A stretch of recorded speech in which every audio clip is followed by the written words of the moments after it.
All right, welcome back, everybody. It is Free Therapy Wednesday, and this week we're putting the focus on something very important for all of the fellas out there. Yeah, June is Men's Health Awareness Month, so Dr. Laura Saunders, who is a psychologist at the Institute of Living, is joining us now with some important reminders, and we always need these reminders, Doc, and that's why these awareness months are so great. Hello, friends. Happy Wednesday, and I totally agree. I love these awareness months because it just shines a light on a particular behavior or a particular group and things that we can do to help and support the loved ones in our lives.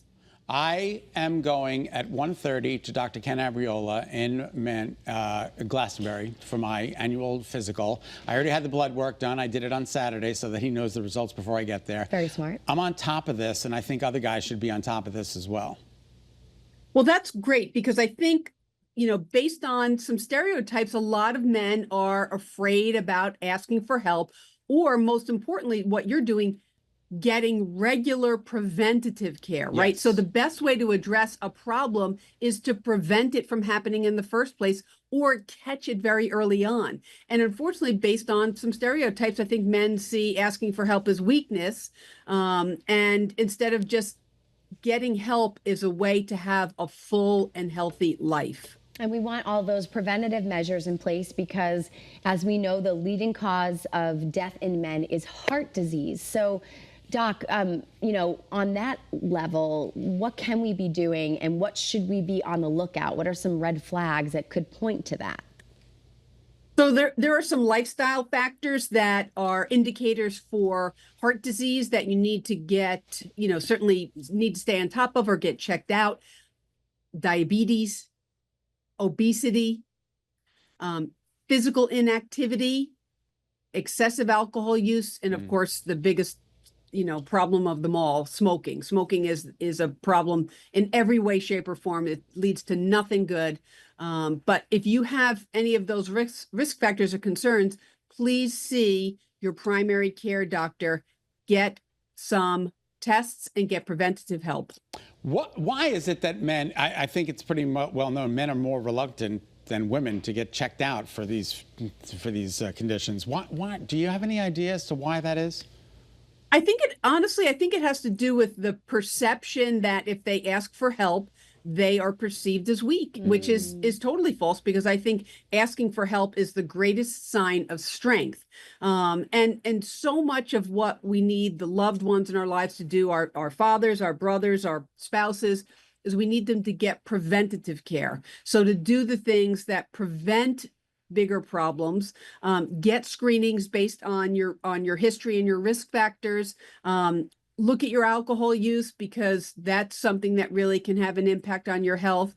Obviously, diabetes screenings and cholesterol screenings, and really equally as important, mental health screenings. Address communication, address stress, and really, really look at breaking down stigma and being more open about your thoughts, ideas, and feelings.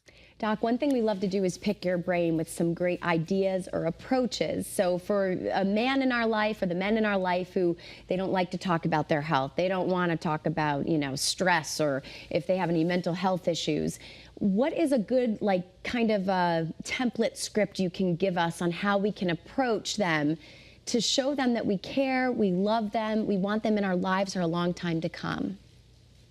So I always lead with an I statement instead of you need to do this and you need to do that. No one responds well to that, right? It's I love you. I care about you. I'm concerned about you. I've noticed X or Y, right? Whatever your observation is. So you start with an I statement about your feeling. You step into the observation and you say, I'm hoping that you will, see your primary care doctor for a screening for whatever you've noticed. I'm willing to go with you, right? So that's the support piece. So it's not just, criticizing someone. It's telling them how much you care about them, telling them what you've observed that is concerning to you. You've seen more alcohol use. You've seen them eating more. You've seen, they're smoking, or they haven't quit smoking, or they've taken up smoking again. You've noticed changes in their behavior, and that you love and support them, and you're willing to go with them to get some help and support. And, some of the things that happen in that procedure room, they're not comfortable. But you know what? You're in the privacy of your own doctor. Nobody's going to know anything, and you got to get it done. So just suck it up. Just suck it up, right? And that's why sometimes going with someone there, maybe not in the procedure room, but going with someone, getting the support. The reality is we all need to do these things that are sometimes uncomfortable. I think providers do a beautiful job making them as comfortable as possible. Sometimes things are uncomfortable.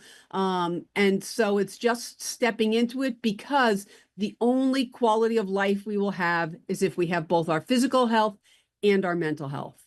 Thanks, doctor. Well said. Well said is right. Thank All right, you. we'll see you again tomorrow. Have a great day. You too. All right, still.